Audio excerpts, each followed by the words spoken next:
Recorded live with little or no editing. It's Defense Up. I'm Run 7. How you doing?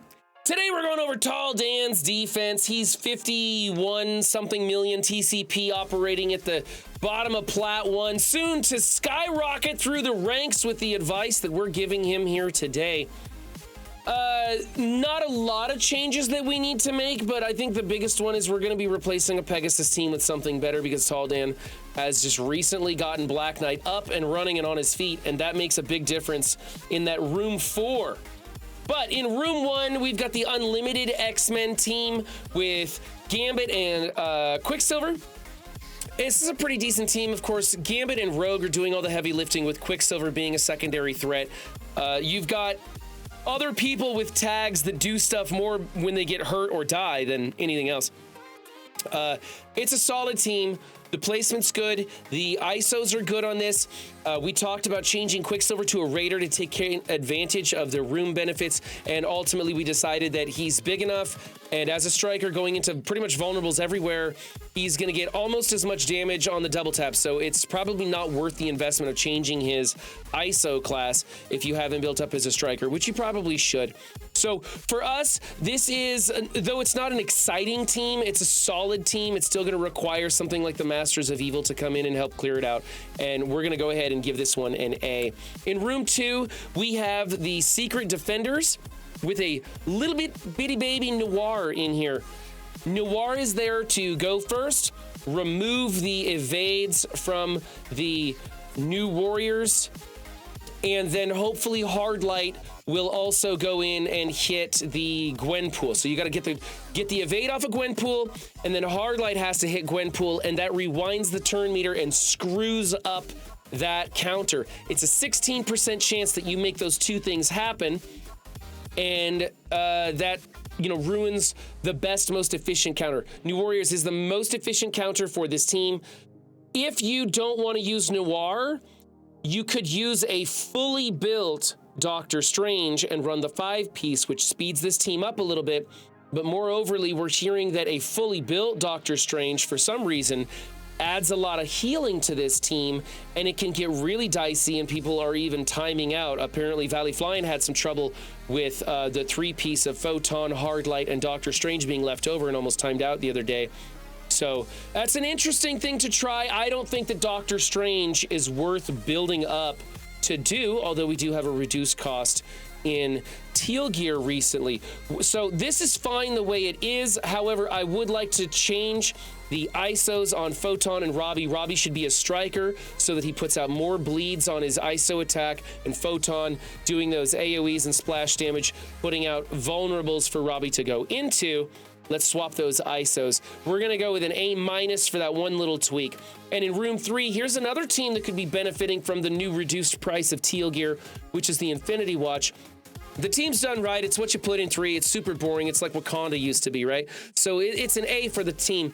But if Tall Dan wanted to build these guys a little bit bigger, or I should say guy and girls, build them bigger, it's definitely an option. I don't know what the room rules are going to be next season. This is kind of a short season.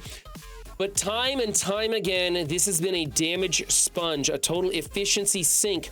Throw them into a blank room, doesn't matter. It's going to take your opponent several attacks to get rid of them, or they have to use something bigger than they want to, like members of Superior 6 or Apocalypse, to keep Safeguard from spawning, to keep immunity from spawning, all those things, so you can damage this team and get rid of them faster. Nobody wants to do that. They just want to hit it hard enough that they go away. And with their incredibly powerful kit, this team just continues to last. So take a look at what you're building. If you've got everything you want for Dark Dimension 7 already in the Teal Gear, then maybe considering allocating some Teal Gear for this team, as it could help you out in Crucible and in War. They've actually got some uses in War as well. So A for this team. We're going to move on to number 4. This is Pegasus in 4. I don't think if you have a Pegasus team under 2 million, you should bother using them in 4. There's a lot of things that still works on this team in 4. It's just not the Eternals. And as you get better, you get away from people like me who forget that Eternals won't work in Room 4. and you're going up against people who knows what does work. Like, for instance, this small of a team, a hive mind counter could do some real damage, knocking those smaller members into the red, gaining the turn meter, and wiping this team out. So we suggest to Tall Dan that he gets rid of this team altogether, saving Kestrel and Iron Man or the entire Pegasus team for offense against like Gamma compositions and things like that, where you could, some of those teams that you can just throw Pegasus at it and hit it on auto and it'll roll over it. Instead, we're going to go with a Black Knight composition, probably Black Knight, Captain America, maybe 3 members of Gamma like Red Hulk, Green Hulk, and your choice of any other Hulk. Those are some things you could do. You could also do Black Knight, Captain America, and 3 other people of your choosing. Really, the important thing is to get a Black Knight in here, preferably with some other taunters. You can also do that Secret Defenders Black Knight composition, but that's a little overpowered. I think you're going to get the same results by just adding in Black Knight and some other things in 4, because it becomes a challenge to get rid of. 4 is a very pivotal room, and I don't think an underbuilt Pegasus team is going to cut it. So for me, this is a C. You're not wasting anything building the Pegasus team. It's a great team used in a lot of game modes, but let's do something better in 4 and make this a much tougher defense. All right, in 5, we have the Darkhold team with Loki. Loki changes the speed. It's kind of inconsequential, though. It really doesn't matter. A lot of people were using this in Room 2, and Rolf Kieran pointed out that Weaver is one of the main components of the counter to that team, and Weaver is a mystic as well, so she benefits from being in Room 2. So moving this to Room 5 actually kind of levels the playing field a little bit, to a degree anyway.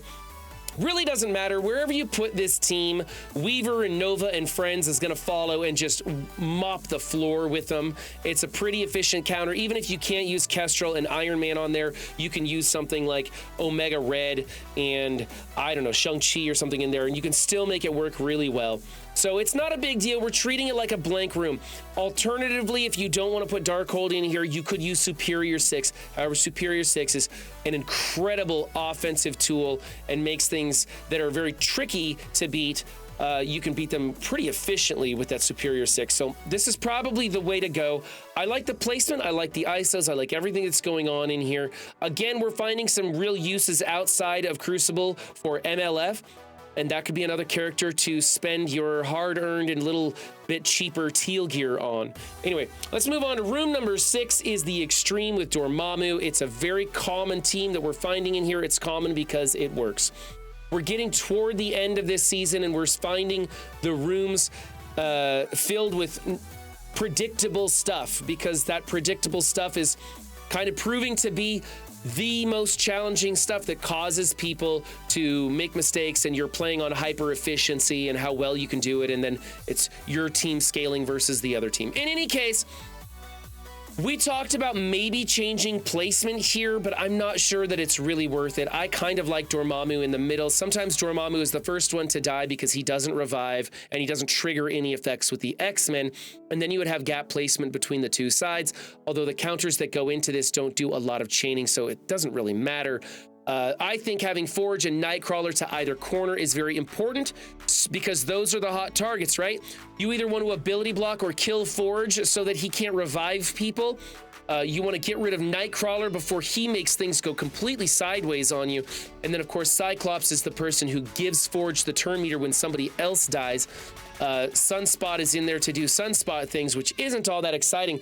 Honestly, if you're going to replace a character, Sunspot might be the one to do it on, but I think this is a perfectly built team. It's in the right room with the right composition in the right place, and I like it. That's why I'm giving it an A. I think Tall Dan's doing a pretty decent job with his defense and doesn't have a lot of room for changes, except for making 4 a more challenging defensive room that your opponent is going to have to pivot around, because whatever you use in 4 is going to take away from what you use in, say, 1 and 6. So I think 4 is probably the weak spot in the armor of this defense and needs to be changed to something a little bit bigger. If you would like your defense to be reviewed by some of the greatest minds in MSF and myself, then be sure to contact me on Discord. The links are in the description below.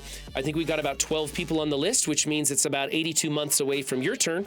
So be sure to contact me, get in there. I'll get you on that list, and we'll get to work on these defenses. I hope to be putting out more of these videos I noticed that a lot of people are actually starting to really enjoy these, and I'm trying to do the things that you want to be done in these videos, like tell you, give you hints and ideas as to what counters what in these rooms.